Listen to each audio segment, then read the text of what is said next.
Y buscamos en nuestra Biblia Mateo capítulo 5, vamos a leer del verso 1 al versículo 12.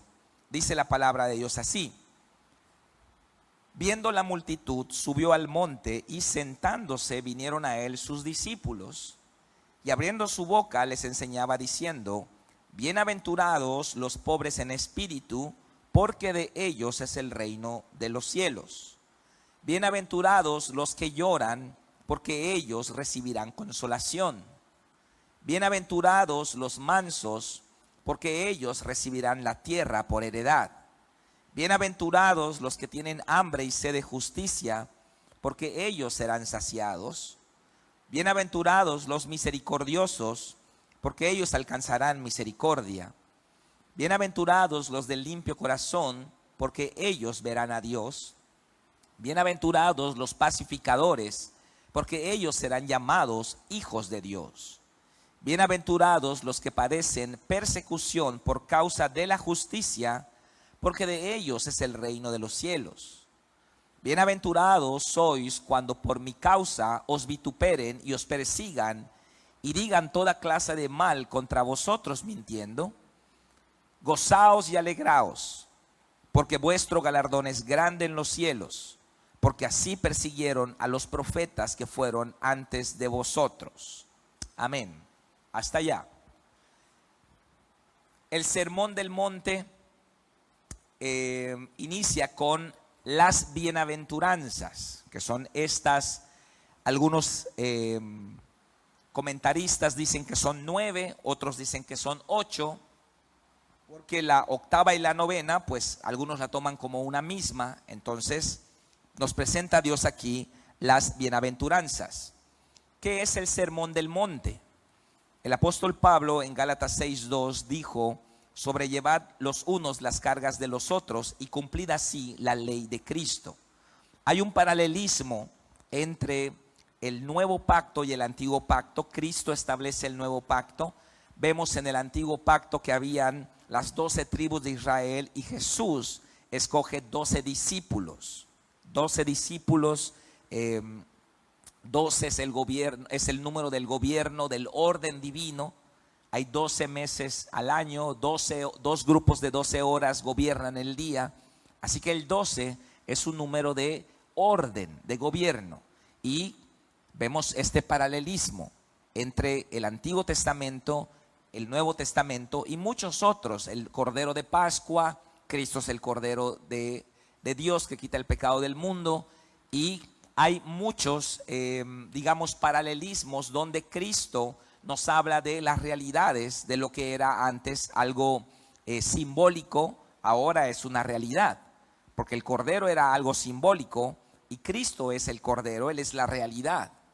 Entonces, partiendo de este entendimiento, el apóstol Pablo le llama al sermón del monte la ley de Cristo. La ley de Moisés fue dada en un monte, en el monte Sinaí. La ley de Cristo es expuesta en un monte también. Así que nosotros hemos de diferenciar entre este concepto neotestamentario que es la ley de Cristo. No nos dice Pablo qué es. Intuimos que se refiere al sermón del monte, Mateo 5, Mateo 6, Mateo 7, que posiblemente haya sido un discurso muy largo de Jesús. No sabemos si fue un discurso de varias horas o fue una suerte de seminario con varias sesiones, pero es un texto que conlleva mucha enseñanza que tiene que ver con la conducta del verdadero discípulo. No es un sermón teológico, no nos está hablando tanto a un nivel filosófico o a un nivel teórico. No, nos está hablando Dios, Cristo nos está hablando, nos está dando un perfil de cómo debe ser la conducta, el comportamiento de un verdadero discípulo de Cristo. Teníamos por un lado la compleja ley de Moisés. La ley de Moisés del Antiguo Testamento que todavía estaban viviendo ellos era un sistema pues bastante ceremonial, bastante complejo, pero los fariseos lo habían hecho todavía más complicado de cumplir. Por ejemplo, ellos habían puesto muchas regulaciones innecesarias al cumplimiento de la ley. Y cuando sabemos que la ley que estableció Moisés era fácil de cumplir, bueno, ellos lo habían hecho todo complicado. Y para los judíos cumplir la ley era prácticamente imposible. Porque Dios estableció, por ponerles un ejemplo, el día de reposo.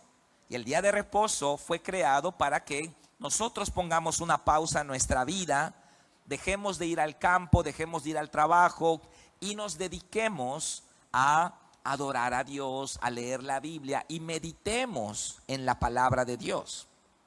Así que Dios dijo que había 6 días, ¿no?, para hacer nuestras cosas, y un día, en el caso nuestro, es domingo, donde nos dediquemos exclusivamente a darle tiempo a las cosas de Dios. Ese era un concepto del antiguo pacto. Y en el nuevo pacto es, bueno, nuestra vida entra al reposo de Dios. Ya no sé por qué le estaba haciendo esta comparación, pero se me fue el pajarito, perdón. El punto es que este sermón nos presenta un perfil de cómo debe ser un cristiano. No a un nivel teológico, sino a un nivel conductual. Nuestro comportamiento, nuestra conducta va a ser definida aquí. Ya recordé por qué le estaba diciendo eso. Porque los fariseos lo habían hecho muy complejo todo. Y el día de reposo fue hecho para que nosotros adoremos a Dios. Pero ellos, fíjense, habían puesto un número determinado de pasos en el día de reposo. Si te vas más de 300 pasos, ya pecaste. Y había distancias. Y había pesos. Puedes cargar 1 kilo, pero si cargas 1 kilo con 1 gramo, ya estás pecando. Entonces llenaron de regulaciones la ley de Dios, la hicieron muy compleja. ¿Y qué es lo que hace Jesús en este sermón? Lo que hace Jesús es simplificarlo, llevarlo nuevamente a su dimensión correcta. Por eso vamos a ver que Jesús nos habla mucho acerca de cosas que les enseñaron. Por eso acá dice, en este sermón dice: oísteis que fue dicho tal cosa, pero yo les digo, y nos da la aplicación correcta del mandamiento. Muchos le han llamado a este pasaje la constitución del reino de los cielos, el manual del verdadero discípulo. Pablo le llama la ley de Cristo. Y esto es lo que nosotros debemos saber o ver acerca de cómo debe ser un verdadero creyente. ¿Cómo es un verdadero discípulo? El Sermón del Monte nos va a dar el perfil de cómo debemos ser. Notamos en el versículo 1 algo muy importante, que estaba la multitud. Viendo la multitud, subió al monte y sentándose, vinieron a él sus discípulos. Tenemos primero la multitud, que era una gran cantidad de gente que seguía a Jesús. ¿Por qué seguían a Jesús? Porque Jesús compone nuestra vida. Jesús mejora nuestra vida. Jesús va a mejorar mi matrimonio, va a sanarme, va a darme cosas buenas. Así que, humanamente hablando, es lógico querer seguir a Jesús. Pero no necesariamente porque ellos amen a Jesús, sino porque Jesús les daba de comer. Jesús oraba y se multiplicaba la comida. Jesús los bendecía y entonces ellos seguían a Cristo. Ellos querían ser sanados, ellos querían ser liberados, lo cual es una motivación correcta y genuina para seguir a Jesús. Pero tenemos hoy en día una multitud también de gente que se llama a sí mismo cristiana. Y acá quiero hacer un paréntesis para decirles que el término bíblico para los seguidores de Jesús no es cristiano. Cristiano es un término genérico que mucha gente usa. Cualquier persona que vaya a una religión donde esté Cristo presente, se hace llamar cristiano. Si usted va con testigos de Jehová, ellos son cristianos. Si usted va con mormones, ellos son cristianos. Si usted va con evangélicos, ellos son cristianos. El presidente dice que es cristiano, ¿no? Y Donald Trump es cristiano y todos son cristianos hoy en día, todos son cristianos. ¿Por qué? Porque cristiano es un término genérico que cualquier persona puede utilizar que crea en Cristo. Pero acá en este púlpito hemos aprendido que no se trata de creer en Cristo, porque hasta los demonios creen en Cristo y ellos tiemblan, dice el apóstol Santiago. Cualquier borrachito en la calle cree en Cristo. Cualquier político corrupto se persina y cree en Cristo. Pero no por eso son cristianos. Ellos simplemente tienen una tradición, una creencia, pero no quiere decir que sean hijos de Dios. Y la Biblia no utiliza el término cristiano para referirse a los discípulos. De hecho, la palabra cristiano en la Biblia solo aparece 3 veces. La palabra que utiliza el Nuevo Testamento para referirse a los verdaderos seguidores de Jesús es la palabra discípulo, la cual aparece 262 veces en el Nuevo Testamento. 262 veces aparece la palabra discípulo, 3 veces aparece la palabra cristiano. Así que nosotros somos cristianos, sí lo somos, porque creemos en Cristo, pero somos llamados a ser discípulos de Cristo. El término tiene un precio más alto. Ahora, no cualquiera se llama a sí mismo discípulo de Cristo, solamente alguien que le sigue. Entonces vemos acá en este versículo que le seguía una gran multitud. Pudiéramos decir una gran feligresía. Tenemos el concepto de feligrés, tenemos el concepto de discípulo. ¿Qué es un feligrés? Un simpatizante, un fan. Alguien que dice, es lindo ir a la iglesia, vamos. De todas maneras después nos vamos a comer. El pastor pues nos cuenta chistes y nos hace reír a veces. Entonces vamos a la iglesia.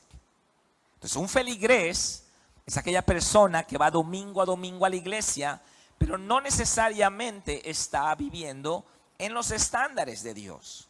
No está en ningún proceso. No está en un proceso de crecimiento espiritual.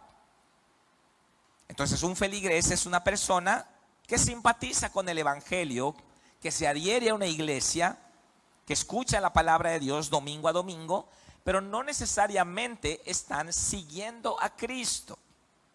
Ellos están con Cristo porque Cristo ofrece muchas cosas buenas, porque Cristo va a mejorar sus vidas, pero ellos no están siguiendo a Jesús. El feligrés se aparta. ¿Cuándo? Cuando le corrigen, se aparta, se indigna, se molesta. ¿Yo por qué tengo que estar soportando estas cosas?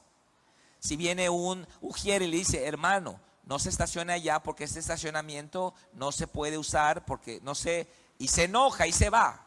Está bien, entonces arranca su coche así y en vez de ir a otro lado, se va. Ese es el feligrés. El feligrés es como una cabra, no le gusta ser corregido. La oveja de Cristo, en cambio, es discípulo, quiere aprender, quiere ser procesado. No le importa tomar una escoba. El feligrés no, el feligrés dice, yo que voy a estar, me están poniendo en la lista de limpieza. Oye, ellos que se creen que son. Yo ni siquiera agarro una escoba en mi casa y voy a agarrar una escoba allá en la iglesia. Ese es el feligrés. El feligrés aplaude, sonríe, brinca, grita, remolinea, sonríe, le da gozo, siempre y cuando no esté afectado. Ese es el feligrés. Está con Cristo por un beneficio personal, pero no está siguiendo a Jesús, no está pagando el precio de seguir a Jesús. Por eso dice la Biblia que Jesús vio a la multitud. ¿Qué hizo Jesús? Vio a la multitud, se paró y los vio a todos. Pero cuando los vio, se volteó y subió al monte. La multitud subió al monte. ¿Qué sucedió? Y sentándose, vinieron a él, ¿quiénes?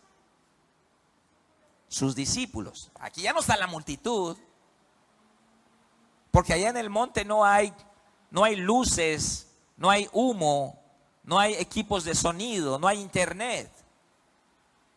Los discípulos siguen a Jesús, suben al monte con Jesús.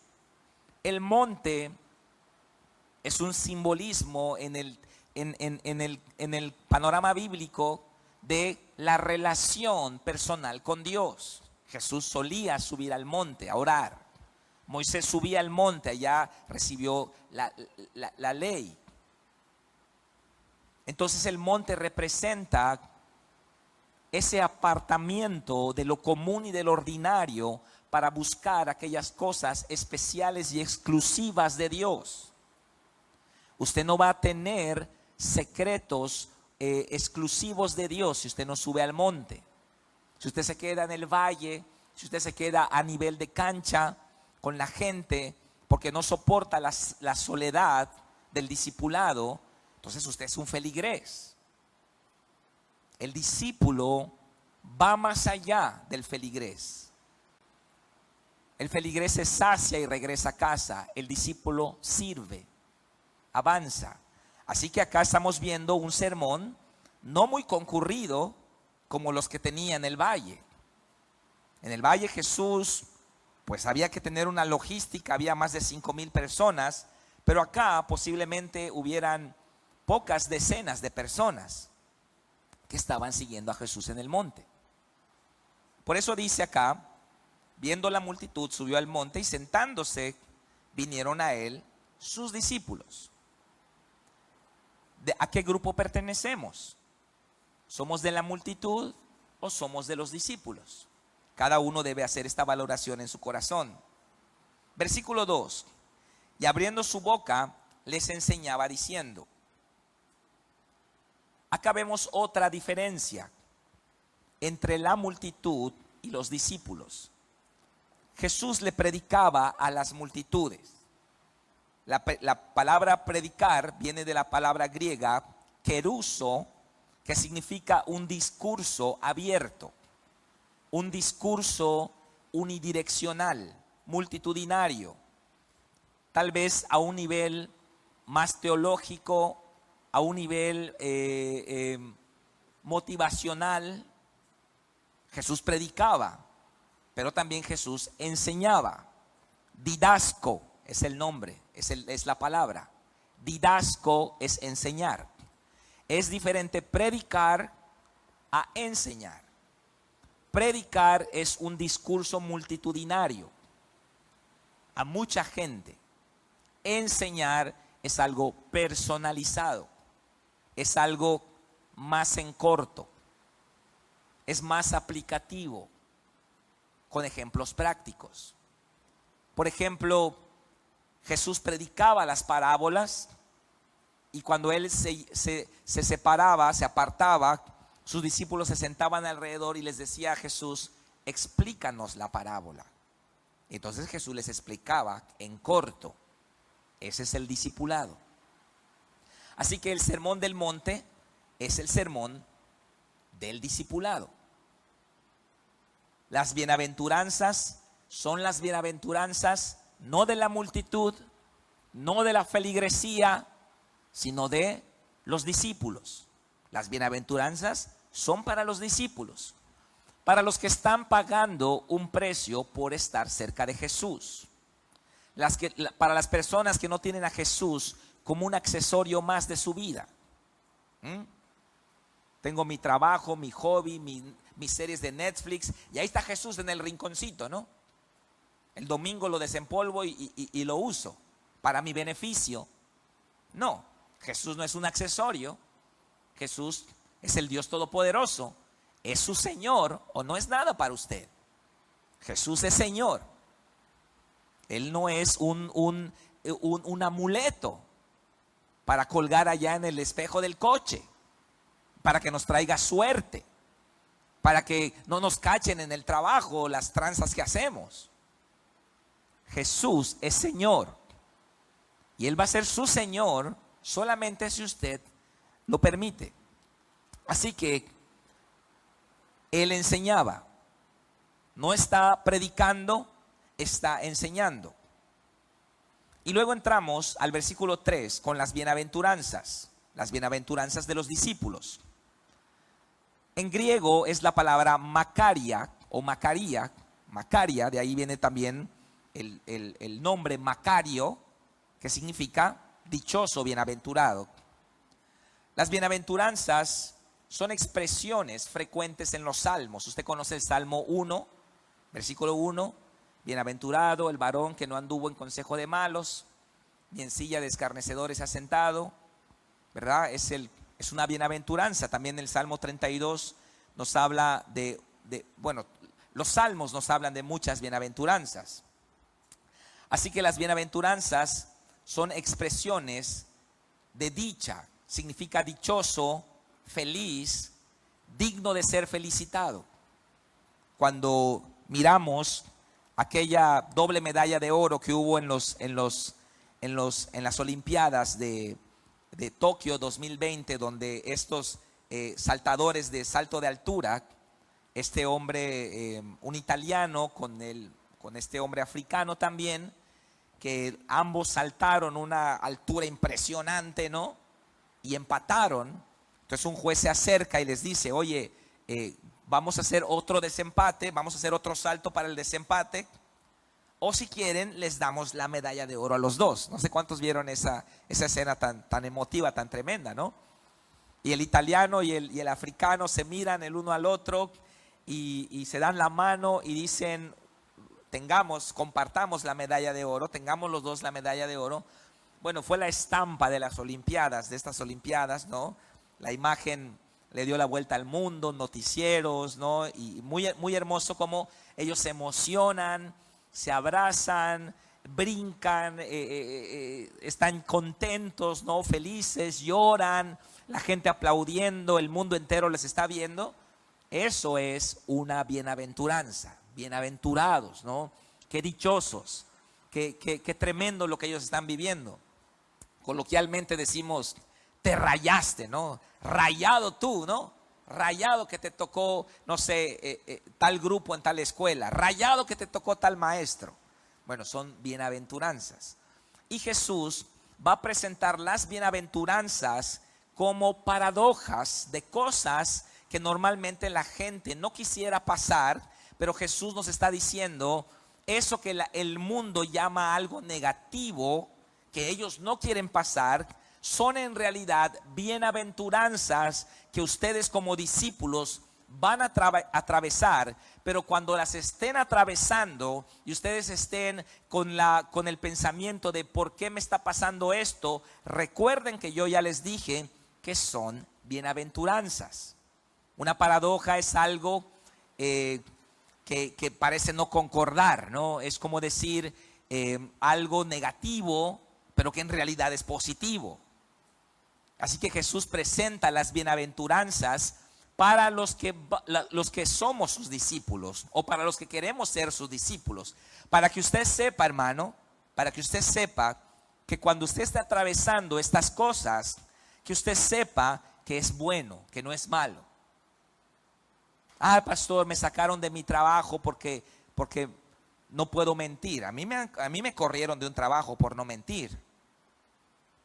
Yo trabajé para los agentes aduanales cuando terminé mi carrera, soy ingeniero en sistemas y yo estuve en una asociación de agentes y mi jefe me pedía que yo mienta. Yo un día le dije, ¿sabes qué? Yo no voy a mentir. Entonces me dijo, entonces, ¿cómo vas a poder ayudarme? No puedes ayudarme. Y me sacó. Y fue malo para mí en un sentido económico, en un sentido, digamos, oye, yo quería estar allá, aprender muchas cosas, pero Cristo me dice que soy bienaventurado, que haber vivido eso no es malo, sino todo lo contrario. En el cielo recibí aplausos como aquellos medallistas, ¿no? Aquellos medallistas que ganaron los dos la medalla de oro y todos nos emocionamos. Yo vi el video como 3 veces, lo vi muy padre. Así somos en el reino de los cielos, bienaventurados. Así que bueno, no nos va a dar tiempo de ver todas hoy porque pues no tenemos mucho tiempo, pero vamos a ver algunas de ellas. Versículo número 3. Bienaventurados los pobres en espíritu, porque de ellos es el reino de Dios. ¿por qué, pastor? ¿Por qué Jesús sería alguien pobre, bienaventurado? Más bien alguien pobre, nosotros decimos que es desdichado. No queremos ser pobres. ¿Alguien aquí quiere ser pobre? No, por eso estamos estudiando. Nuestros padres nos dicen, estudia para que un día te vaya bien en la vida. Nadie dice, ay, anhelo ser pobre. Mi meta en la vida es ser un miserable, endeudado, estar ahí que todos los bancos me estén llamando. No, nadie quiere ser pobre. Pero Jesús utiliza el elemento, la herramienta de la paradoja para darnos una enseñanza espiritual acerca de los valores del reino de Dios, antagónicos con los valores del mundo. Y por muchos años este versículo fue mal interpretado y mucha gente hizo votos de pobreza, ¿no? Martín Lutero fue de los monjes mendigantes agustinos allá en su natal Alemania, y dice él en su biografía, él relata que él salía con una lata a pedir limosna. Cuando él era hijo de un gran hombre próspero. ¿Por qué? Porque había una enseñanza equivocada. Entonces la gente pensaba que la pobreza era sinónimo de ser algo noble delante de Dios. Hoy en día también utilizamos equivocadamente el término humildad para referirnos a alguien pobre. Entonces decimos, en esa zona humilde de la ciudad, es que esa persona es humilde. Estamos diciendo que es pobre, pero no tiene nada que ver la humildad con la riqueza y la pobreza. La humildad es un estado del corazón. Hay pobres que son hipersoberbios, ¿no? Y la mayoría de ellos lo son, y por eso son pobres. Porque son avaros, son soberbios. Y hay muchos ricos que son humildes. Hay ricos soberbios también, y hay pobres humildes también. Pero no quiere decir que pobre significa ser humilde o viceversa. No, son conceptos completamente separados. La pobreza es una condición económica y la humildad es una condición espiritual del corazón. Pero tenemos que entender la dimensión espiritual de lo que está diciendo Jesús. Porque Jesús nos está enseñando los valores fundamentales del reino de Dios y cuál debe ser nuestra conducta. ¿Cómo debe ser un verdadero seguidor de Cristo? ¿Cómo debemos de vivir? Así que Jesús en primer lugar les dice, bienaventurados a sus discípulos, no a la multitud. La multitud ya se fue a Burger King. La multitud ya está en otro lado, ¿no? Sus discípulos están junto a él. Bienaventurados los pobres en espíritu, porque de ellos es el reino de Dios. No de cualquiera. Sabemos que la salvación es gratuita y todo aquel que en él crea será salvo. La recepción de la salvación, gloria a Dios, es gratuita. Pero las perlas, las pepitas de oro del reino de Dios, lo exclusivo de Dios, los secretos de Dios, esos no son de cualquiera. Y cuando Jesús habla del reino de Dios, se está refiriendo a que hay cosas exclusivas del corazón de Dios que Dios no le da a cualquiera. Por eso nada más como referencia le comento lo que dice el Salmo 25:14, que dice: la comunión íntima de Jehová es con los que le temen, a ellos dará a conocer su pacto. A ellos. La salvación es gratuita.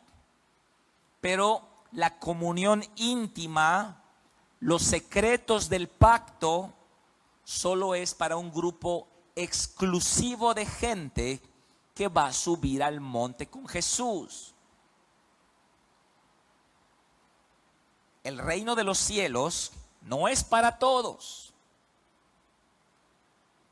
Las riquezas, los secretos, el respaldo, la unción, la comunión del Espíritu Santo no es para todos, es para los discípulos. ¿Usted ha pedido al Espíritu Santo y no se lo ha dado el Señor? Sepa que no es para todos. Y el Espíritu, y Dios no le da el Espíritu Santo a cualquiera, me refiero al bautismo en el Espíritu Santo. Dios quiere saber si usted lo quiere, de verdad. Si usted dice, bueno, si Él quiere me lo va a dar, pues no se lo va a dar, porque no es para todos. La presencia, el respaldo, la unción del Espíritu Santo no es para todos, solo para aquellos que genuinamente lo están buscando. Por eso dice, bienaventurados los pobres en espíritu. La palabra pobre es la palabra griega tokos. La palabra griega tokos significa literalmente acurrucado. Acurrucado significa. Usted ha visto cómo algunos mendigos, gracias a Dios en Mérida, he visto muy pocos. Paradójicamente en la ciudad de Salt Lake City, que estuve hace como 4 años, hay muchos homeless, muchos mendigos. Paradójicamente, ¿no? En un país del primer mundo. Mendigos en el parque, gente totalmente sucia. Y en Mérida creo que solo hay 1 o 2 y los vemos muy, muy esporádicamente. No hay niños en la calle, gloria a Dios por eso. Pero un homeless, un mendigo, es un acurrucado. Una persona agachada, encorvada. Ese es lo que significa el término.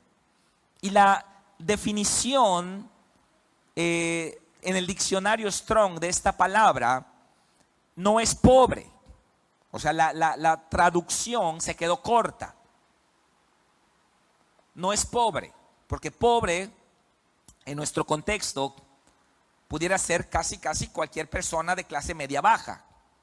Alguien que no le da su quincena para terminar o para cubrir sus gastos, ¿no? Entonces decimos, bueno, soy pobre porque no puedo cubrir todos mis gastos. Pero un pobre hoy en día, un pobre en nuestra generación, vive mucho mejor que un rey del siglo XIX, siglo XVIII. Porque un pobre hoy tiene su celular, tiene acceso. Yo acá tengo más acceso a información que la que tuvo George Bush en la guerra del Golfo Pérsico. Yo tengo acá más acceso a información. Y tenemos, bien que mal, algún airecito acondicionado ahí en la casa, alguna pantallita, algún sistema de cable, internet. Eso no puede faltar, ¿no? Puede faltar agua purificada y comida, pero internet no puede faltar. Entonces los pobres de hoy viven muy bien. Y esto no se refiere a pobre, al pobre de hoy. La palabra toco significa mendigo, alguien que busca, que vive en mendicidad. Un mendigo es alguien que duerme en un parque, duerme bajo de un puente, está todo sucio, está completamente sin bañarse, sus uñas le han crecido, su barba está crecida, su cabello está crecido, sus ropas están raídas. Normalmente cargan alguna bolsa de basura donde lo que van recogiendo lo ponen allá. Y así están caminando sin zapatos, descalzos, la parte baja de los pantalones toda rota. Es un mendigo. Ese es un tocos. Bienaventurados los tocos en espíritu. La palabra espíritu la vemos con E minúscula, por lo que se refiere al espíritu nuestro, al espíritu humano. Bienaventurados los tocos en espíritu, porque de ellos es el reino de los cielos. ¿Qué está diciendo entonces Jesús, pastor? ¿Que nos vayamos a mendigar para que tengamos el reino de Dios? No. Lo que está diciendo Jesús es que la práctica del mendigo a un nivel espiritual, para ellos es el reino de Dios. Porque usted y yo comemos, vamos a un restaurante, vamos a un lugar de comida y nos sentamos a la mesa y pedimos y comemos allá una hamburguesa, un refresco, unas papas y luego nos llenamos porque entregan mucho, ¿no? Y entonces eso se lo tiramos al basurero y luego el basurero lo saca a la parte trasera del restaurante y ahí está el tocos. Ahí está el mendigo buscando, y cuando el mendigo ve la media hamburguesa que usted dejó, el mendigo se emociona y dice: wow, es mi día de suerte, qué bendición. Y todavía está calientita, se la come, ¿no? Y él está contento. Entonces ve el refresco, lo sostiene, wow, pesa, lo abre y todavía hay hielo en su interior. Y el mendigo dice: qué bendición tan grande. Ay, qué rico, qué rico. Ay, cómo pasa en mi garganta la coca fría. Entonces el mendigo está emocionado, agradecido, está completamente feliz porque encontró algo de gran valor para él que usted desechó, porque usted está saciado. Usted, ay, guácala, no quiero. Ay, ¿sentiste la hamburguesa? Tenía mucha mayonesa. Pero el toco se está comiendo. Y usted, ay, mi coca estaba aguada y el toco se está tomándola. Y las papas, ay, muy saladas y el toco está comiéndolas. O sea que el tocos valora la vida. Las cosas que se encuentran las valora. Y el que está saciado dice: esta prédica ya me la sé. Mucho calor, pastor, en la iglesia. Esta silla, no hay una con colchoncito. Bienaventurados los mendigos espirituales, los que buscan, los que valoran lo que otros desechan. El mendigo espiritual lo valora. Se emociona con un versículo. Ay, la canción que cantó Edgar, qué linda, lloré, la canté. Llegan temprano, hermano, porque no quieren estar aquí cerquita para recibir la palabra. ¿Por qué? Tienen hambre. Buscan entre semana. Como el mendigo busca la comida, se mete al basurero, está buscando el mendigo, está caminando y ellos recogen lo que nosotros tiramos. Yo tenía uno allá en Juan Pablo, yo vivía en Juan Pablo antes, y yo tenía uno allá que pasaba con su triciclo. Yo agarraba mis zapatos que ya no usaba, pantalones, y yo se los doblaba bien y los ponía en la banqueta. Y él pasaba. Y a veces yo llegaba en la noche y ya no estaban. Ya pasó y se los llevó. Y sin que nos conozcamos ya había una comunicación entre nosotros. Y él ya sabía que yo le iba a dejar algunas cosas allá buenas, porque yo le dejaba cosas buenas. Y él se las llevaba. Y él las valoraba. Bienaventurados los que buscan como un mendigo. Pastor, no me da la célula, es hasta el miércoles, quiero otro, y están buscando. De ellos es el reino de los cielos. A ellos les voy a revelar mi pacto. A ellos les voy a dar, las cosas más preciadas de mi pacto. A los tocos. No a los que están saciados, qué flojera la célula otra vez. Voy a conectarme y pongo mi carita allá, pero yo voy a estar viendo mi serie.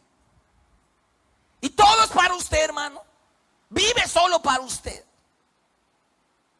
Toda su esfera de actividad es para beneficio suyo. Aún venir a la iglesia, ¿no? A ver qué saco hoy.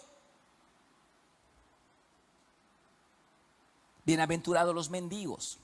Bienaventurados, dice Jesús, los que reconocen su condición delante de Dios y dándose cuenta que no hay nada en ellos, buscan de día y de noche. Claman, oran, leen. Porque ellos se han dado cuenta de su condición. Porque cuando dice pobres en espíritu, yo creo que si el Espíritu Santo nos permitiera ver nuestro estado espiritual, no en Cristo, porque en Cristo tenemos vestiduras blancas, pero que veamos nuestro estado espiritual, en nosotros mismos nos horrorizaríamos de lo que veríamos, hermano. No sé cuántos han visto esa película de un hombre que ve la belleza de su novia, ¿no? Él ve la belleza interior. No sé cómo se llama la película, pero un hombre ve la belleza interior en vez de ver la belleza exterior. Entonces él se enamora de una mujer gordita, así gordita. Él se enamora porque él la ve así como una modelo. Pero todos los demás dicen, bueno, ¿qué le pasa a este? Mira. Y luego hay mujeres hermosas y él las ve así todas feas, porque él ve lo interior. Así que nosotros tenemos que estar conscientes de qué somos en nuestro interior. Y cuando llegamos al final de nosotros mismos y vemos que no hay nada en nosotros digno de alabanza, es cuando buscamos a Dios de día y de noche. Es cuando sabemos que nosotros no podemos lograr nada, que lo único que mi vida puede producir es pecado. Lo único que mi vida puede producir es egoísmo, soberbia, vanagloria. Eso es lo que soy en mi esencia. Y eso hace que yo busque a Jesús. Bienaventurados los que lloran, dice también. A ver mi tiempo. Uy, solo avancé uno. Bienaventurados los que lloran, porque de ellos es el reino de los cielos. Perdón, porque de ellos recibirán consolación. Los que lloran en este versículo no se refiere a los que lloran en el mundo porque les dejó su novia, porque perdieron su dinero y porque no tienen el último iPhone. No se refiere a esos que lloran y hacen sus berrinches. No. Los que lloran acá se refiere a los que sufren por haber hecho lo correcto. Los que lloran porque terminan una relación que saben que no es buena delante de Dios y eso les causa dolor y lloran. Los que lloran por obedecer. Recuerdo que teníamos una líder de limpieza hace muchos años y yo estaba en la alabanza, yo tocaba el bajo en la alabanza y entonces yo tenía que hacer mi limpieza temprano. Yo 2 años lavé baños y llegaba temprano y lavaba los baños rapidísimo y luego me subía para el ensayo de alabanza. Y teníamos una regla que también tenemos acá también, que teníamos que entregar el trapeador limpio. Entonces yo hacía todo el aseo, medio lavaba y colgaba el trapeador y me venía a la alabanza. Y un día la líder de limpieza me vino a buscar con el trapeador. Me dice, hijo, ven, ¿este es tu trapeador? Sí. Ven, te muestro algo, me dijo. Y yo, es que tengo alabanza, ven, te muestro algo. Y me lo exprimió así, y salía todo el lodo, ¿no? No lo lavaste bien.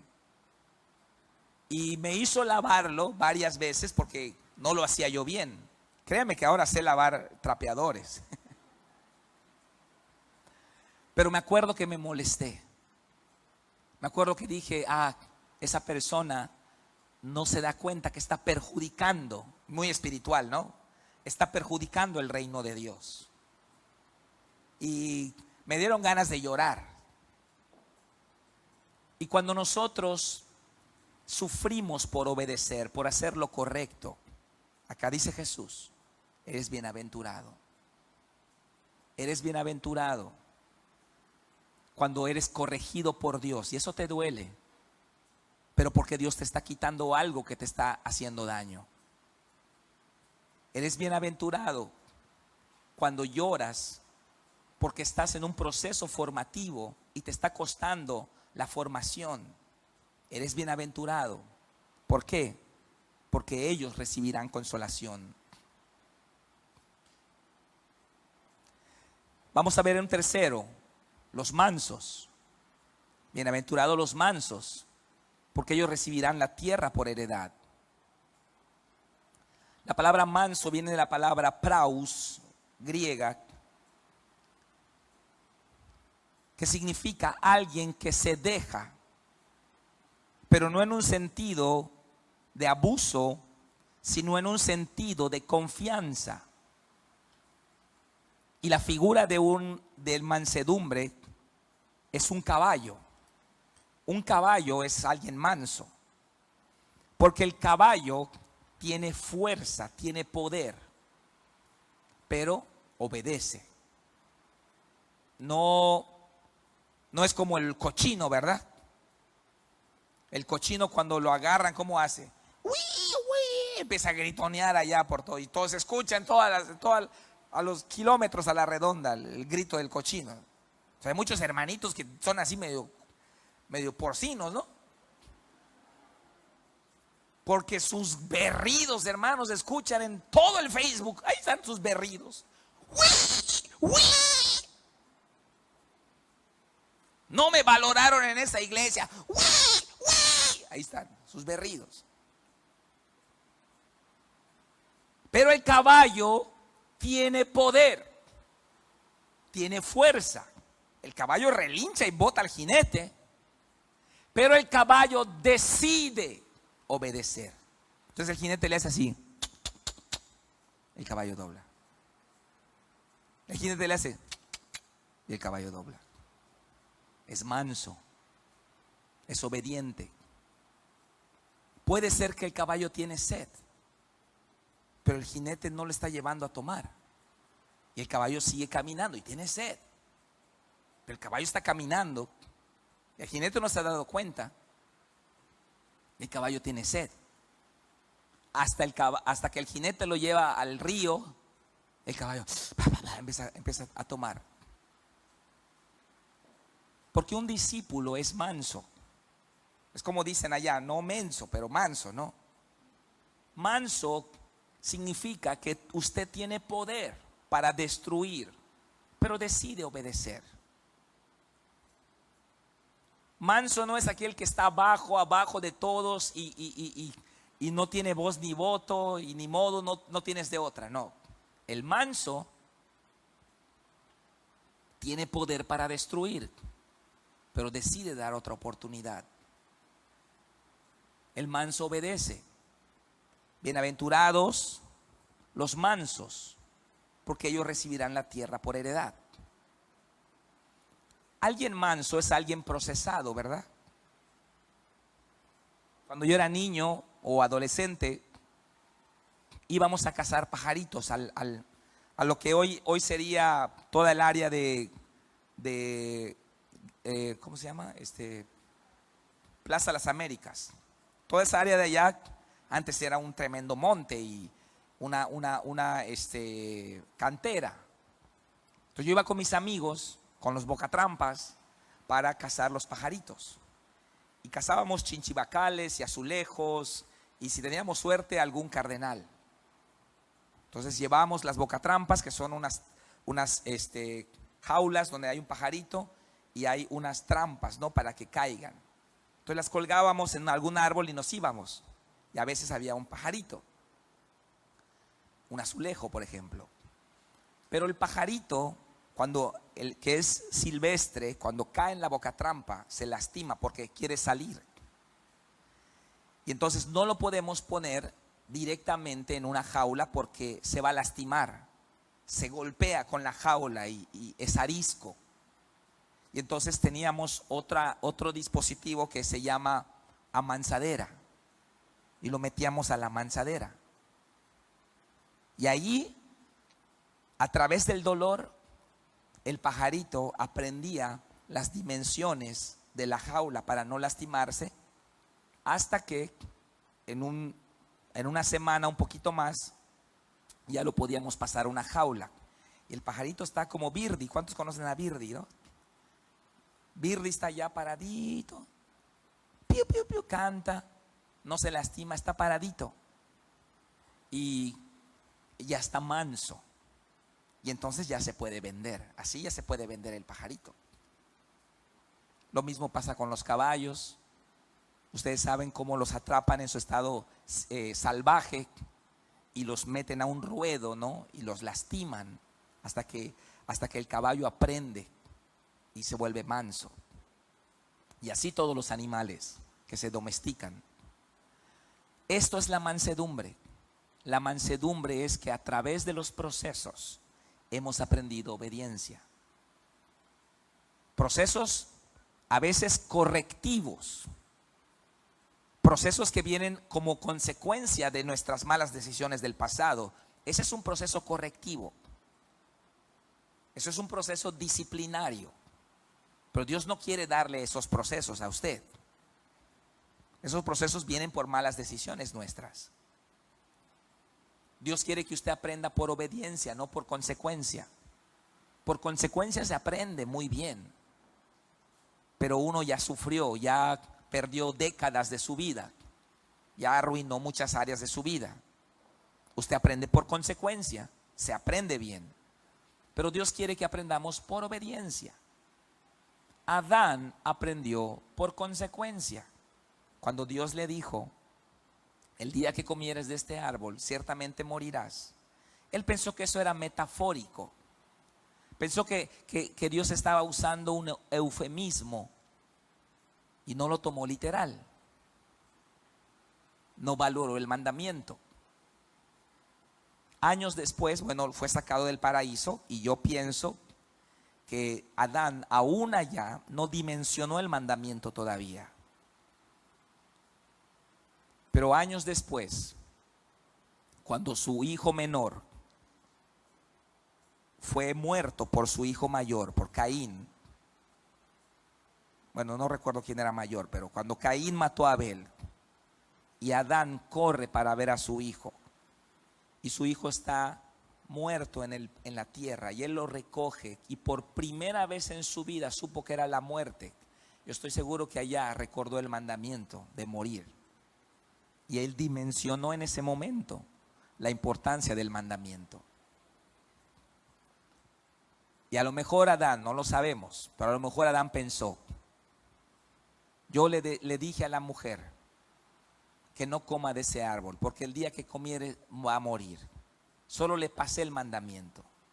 Ahora, después de ver la consecuencia real de mi pecado en sus brazos con su hijo fallecido, yo me imagino que Adán pensó, debía haber construido una cerca alrededor de ese árbol. Debía haber puesto sensores de movimiento cuando alguien se acerque a ese árbol y hacer rondas de vigilancia en ese árbol. Por eso nosotros cuidamos muchas áreas del matrimonio, porque sabemos que es el pecado. ¿Y Adán aprendió el mandamiento? Sí, por consecuencia, no por obediencia. ¿Cristo aprendió el mandamiento? Sí, por obediencia, no por consecuencia. Nosotros somos llamados a aprender por obediencia, no por consecuencia. Usted va a aprender por consecuencia, sí, pero no es el camino de Dios. No es el camino de Dios. Usted va a aprender, sí va a aprender, pero no en la forma que Dios quiere que usted aprenda. Porque cuando aprende por consecuencia, hay cosas que se pierden. Hay cosas que duelen. Aprenda por obediencia. Esos procesos formativos, los procesos disciplinarios y correctivos son por nuestra culpa. No son porque Dios nos metió a ellos. Ay, ¿qué me está haciendo Dios, pastor? No es Dios. Es su culpa. Usted se metió allá. Usted se rejuntó con alguien que no debió haberse rejuntado. No es culpa de Dios. Claro, Dios le ama y permite el dolor para hacerle volver. Pero aprender por obediencia es cuando le decimos, no le conviene esa relación. Ay, pastor, pero estoy enamorada. No, hermana, no lo haga. No lo haga. Y usted llora porque usted está emocionada con alguien, pero obedece. Y cuando pasa el tiempo, usted dice, gracias a Dios que obedecí. ¿Dónde estaría hoy ahora Aprendió por obediencia. Dios le libró por obediencia, no por consecuencia. Ese proceso formativo viene de Dios. Usted es autoridad sobre esas naciones. ¿A quién le va a dar autoridad? A los mansos, a los obedientes, a los que dejaron de ser cabras, a los que dejaron de patalear y hacer berrinches. Los mansos reciben la tierra por heredad. ¿Cuánta enseñanza, hermanos? ¿Cuánta enseñanza hay en estos 3 versículos? Y pudiéramos seguir. Ya sabe que a mí me encanta tardar, pero ya mi esposa me dice: no tardes tanto porque la gente ya no te va a querer escuchar. Así que vamos a ponernos de pie. Vamos a continuar la próxima semana con este estudio.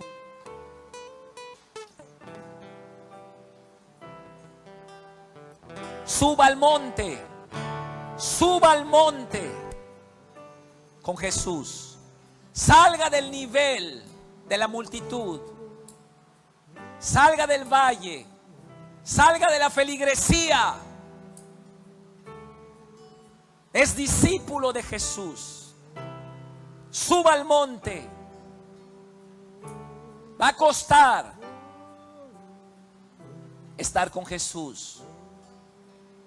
Sea bienaventurado. Sea bienaventurado en las cosas que el mundo califica como negativas. El reino de Dios dice que son buenas. Ser pobre en espíritu es bueno. Ser manso es bueno. Llorar en procesos de obediencia, en procesos de arrepentimiento, en procesos formativos o correctivos es bueno. Bienaventurados los pobres en espíritu, porque a ellos se les darán las perlas del reino. A ellos se les darán los secretos del reino. La presencia del Espíritu Santo no es para todos. El respaldo de Dios no es para todos. Es para los que buscan como un mendigo, para los que indagan, para los que escudriñan de día y de noche.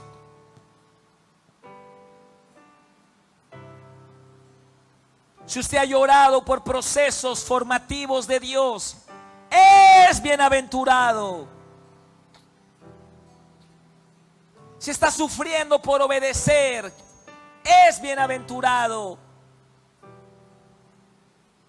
Usted recibirá consolación, el manto del Espíritu Santo.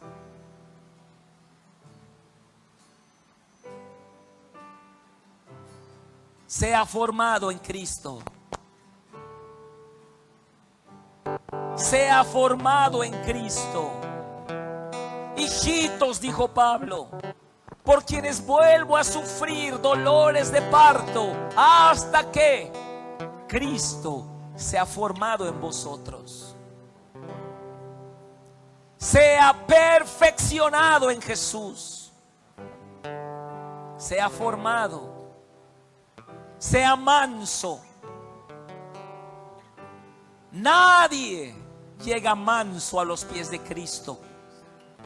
Como aquellos pajarillos, llegamos completamente hostiles, completamente ariscos a los estándares de Dios.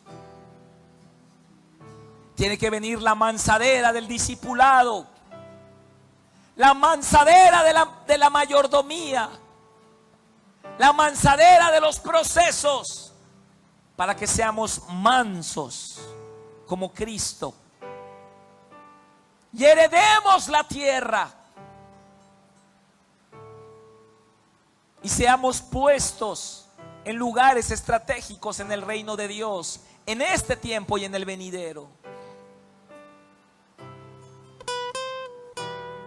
El sermón del monte es la ley de Cristo, el código ético, los lineamientos de conducta del verdadero seguidor de Jesús. Recibámoslo como palabra de Dios. Vino del monte como la ley de Dios que le dio a Moisés. Vino del monte también.